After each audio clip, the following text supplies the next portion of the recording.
Good afternoon guys. So basically gabi na gali. So good evening na guys. So balik kita diri sa aton nga Lapas Plaza no.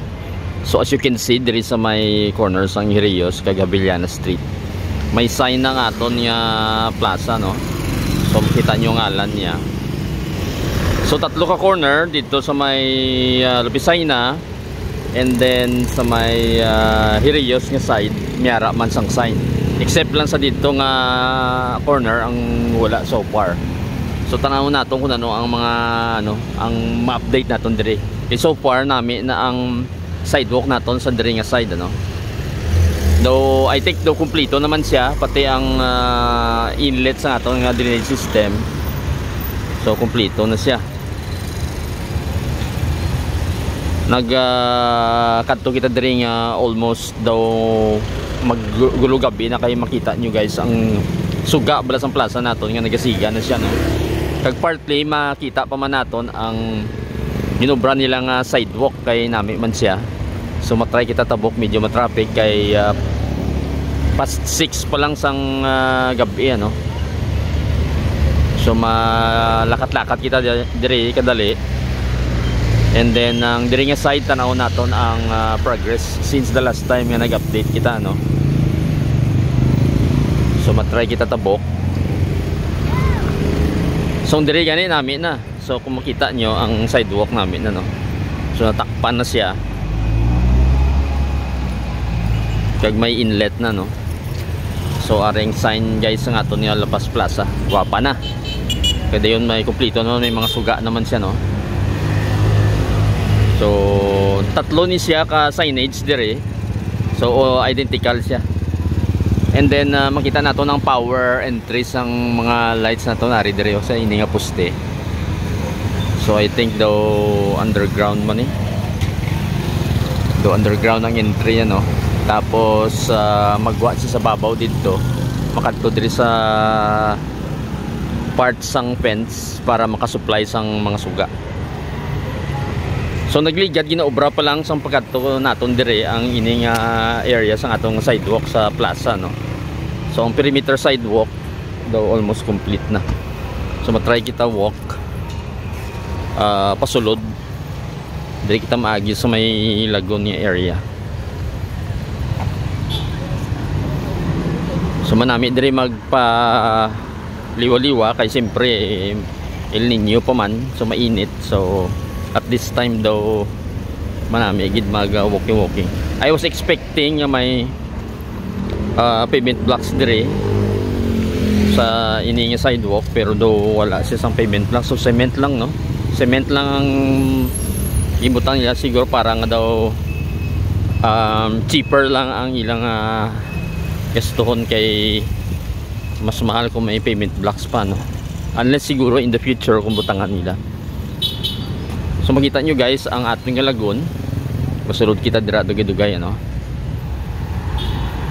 So pati ang entrance dire ang west entrance naton. Daw namin naman mayara man siya nga access sa atong PWD. So may mga ramp. So kung may naka-wheelchair or mabudlayan magsaka dire sa may gutter. So pwede sila kaagi dire. And then do may nakita ako nga do may drainage system. Wala ko kabalo kung ano ni base butangan sang future design wala ko kabalo. So ang diri nga gate is sirado siya no. So hindi kita kaagi dire. So try kita malibot sa may south gate. Kung abri dito. Pero at the moment ipakita ko lang sa inyo nga mo ni itsura na may mga suga na ang aton niya west gate. And then ang gazebo areas naton ara naman kaya nga atong daw arko no. So try kita malibot pasulod try naton sa may south gate dito kung makasulod kita. Okay guys, so sirado ang aton nga south kag west gate. So dire kita sa east gate ano. If you remember dire na di ang sign sa aton nga commission na audit niya mga budget din no kag contractor as well as ang isa dito nakabutang 60 million yung budget para sa aton nga rehab sang Lapas Plaza. So dire kita masulod.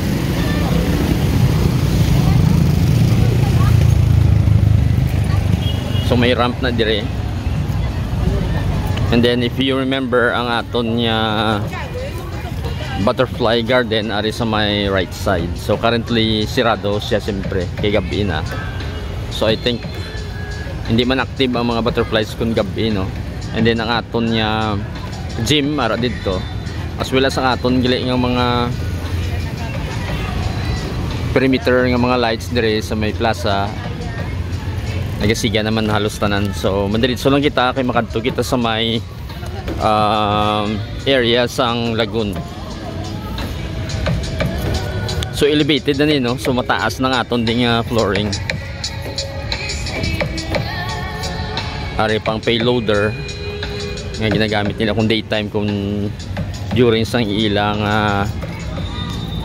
pag landscape sang aton niya duta diri sa La Paz Plaza. So damo man naman nagalagaw diri, pero ang ining area ang sa Rizal Monument hindi gid siya masanag, no, kung ako mag-judge. And then ang gazebo naton medyo madulom, pero mayara makita mga floor lights, makita nato na rin dire. Kag ari di guys ang entrance ng aton niya butterfly garden, ano. So kung makita nyo, so dire yung entrance, and then ang area sang mga bulak dire, as well as sa dire nga side, ano, sa left and right sang entrance naton. Ang ining area hawa naman. So I remember sa una may mga benches hindi, so far do isa na lang itong nakita ko nga nabilin, ano. Pero do siguro basi i-landscape nila liwat, so basi ubra nila bag-o nga mga benches dire or butangan hilamon, no, i-beautify nila. And then ang ato nga famous nga turtle stage or bao-bao ang ginatawag niya, iconic na ini sa La Paz Plaza naton, ano. Maliko kita diri gamay kami nakita kung bike parking, no, nga racks. Kag diri sa may left naton amuni siya ang public nga comfort room naton, no, pero subong do may butang sila nga mga fence. Kag may bike parking diri nga stainless, ano, do pila ni siya ka capacity niya siguro, do I think ini do permanent na ini dire nga ibilin, while may ara sa sulod nakita ko pero wala ko kabalo kung basta temporary lang ini, diba, sa isayloon pa ini sa, ano, ang which is the other one, while ang ini sa front naton subong do permanent na siguro dire. Tapos may ginaobra diri nga building,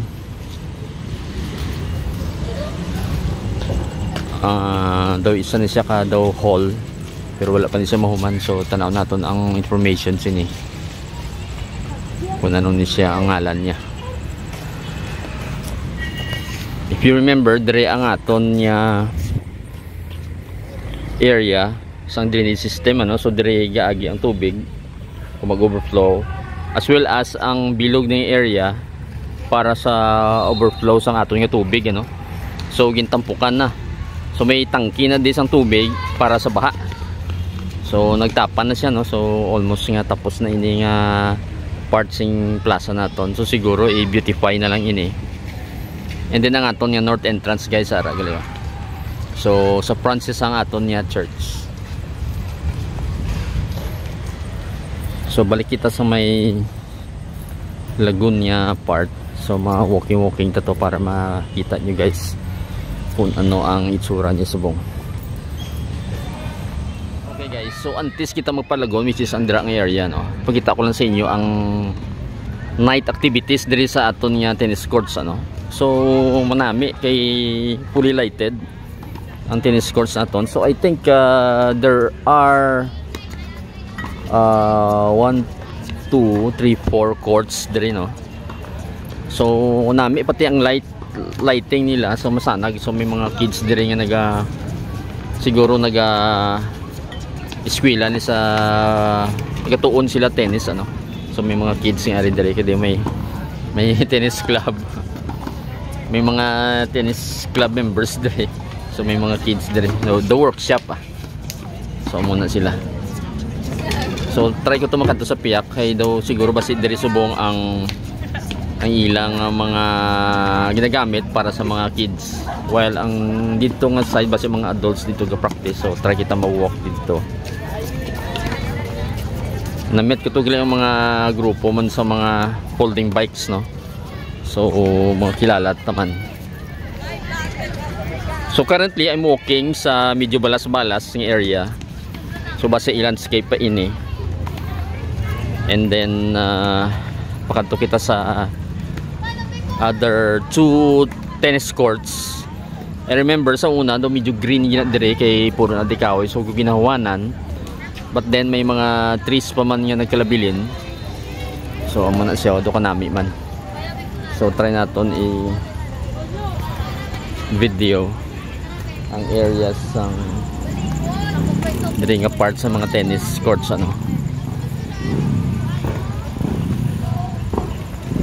So kung may mga halong so naglakad na to mga kilala to, no. So nag ride na sila, night ride.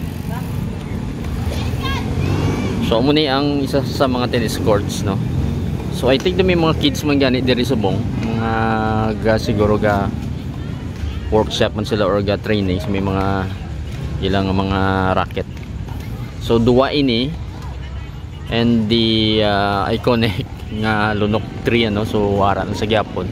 Even though nga nagnami ng iningi area pero mga kahoy nga ari diri guys wala nila gintapas. So duwa ka tennis courts plus the other two sa piyak di nga side.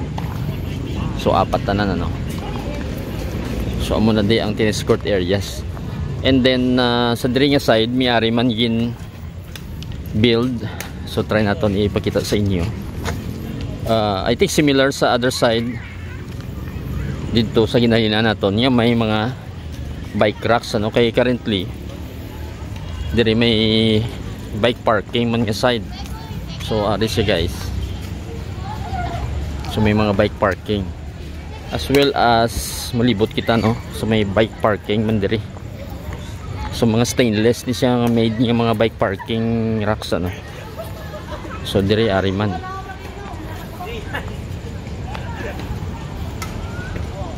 So ara siya. Currently ini gina fence kay siling naton mi ara dire nga daw structure.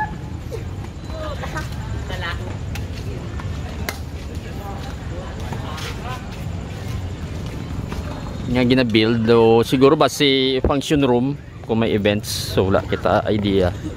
So try naton ipangitaon ang information. So ma-proceed na kita sa may lagoon yung part, no. Tanaw naton kung nami man siya kung gabi. Even though nga sa nagligad sang time nga ginobra ni siya kay natapos na. Though okay man siya but then subong mas nami nagin siya kay nagdugang na, no, gilandscape pag mas mayo pag ang itsura niya subong kag ang mga lights nato nagasiga na, no. So dire kita maagi sa so, gazebo ng area.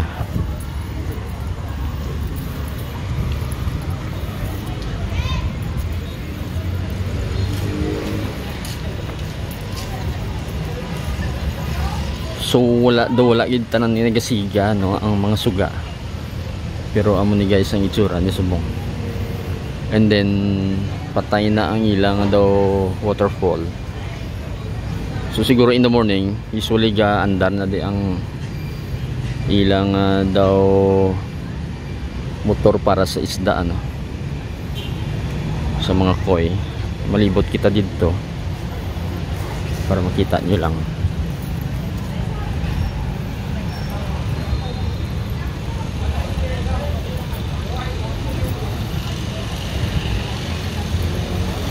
So may path dire nga gamay, no, ari siya. So doon naga-S, naga-curve siya, no. So may mga trom. Subong guys kay tama kay init kay El Nino. So kinanglan gid niya bunyagan ni siya. So mainit gid abi. So medyo galaya ang mga dahon sa mga tanom to dire. Pero dire ang daw viewing deck naton.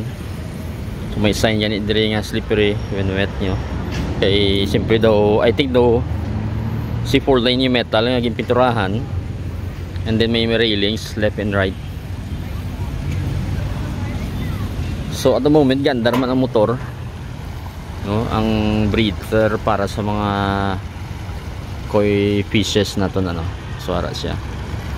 And then ang gazebo naton diri sa may plaza, which is ang Dragon Held. If you remember guys, again cover ko to ang turnover ceremony. So daw minimal lang lighting dire, hindi gid siya damo. Well, I think patay ang iban, I don't know why. So basta mo na siya, no, dapat masanag-sanag. So siguro basi i-repair pa man na nila.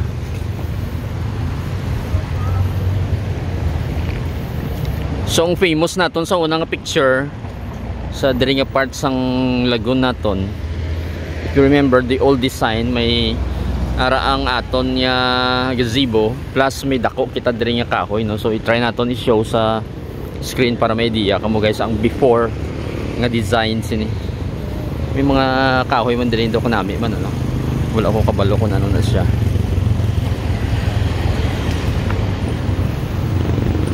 So may nami man diri ang suga nato no, dako ni siya. So mo na yung itsura guys. So all over na sa plaza, no.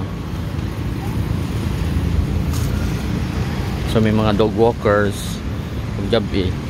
I think siguro medyo madulong ang diri nga part basi siguro mas mayo nga dugangan sa sang mga suga. So ang corner na diri, so may mga kahoy, so gimbilin man nila, retain man nila, no. So do kanami man. So kulang na lang, gamay na lang ang landscaping guys, no, para magpanami. So amo na siya namin na guys ang atong Lapas Plaza. So pwede na kamo di ka libot-libot. You can do joggings at night or in the morning. Ini kinanglanan siguro may mga hilamon, ano, i-replant lang mga hilamon dire para magnami pagid mag-green pagid siya tan-awon, ano. So I hope nga nag-enjoy kamo sa atong libot-libot di nga kadali, ano. So hopefully visit kamo dire para makita nyo nga kung ano na kanami ang Lapas Plaza. Ang aton gali nga football field, siguro wala ko kabalo kung itapanon pa nila ni, pero elevated naman siya. And then ang aton nya drainage system gagana naman di. So matest gini na siya kung rainy days, ano. So bala natin kung makasupport sa sang damo nga tubig, kung makaya niya bilang volume. So aring football field naton, hindi may walkway, hindi may path pakato dito sa may bao-bao na itong stage.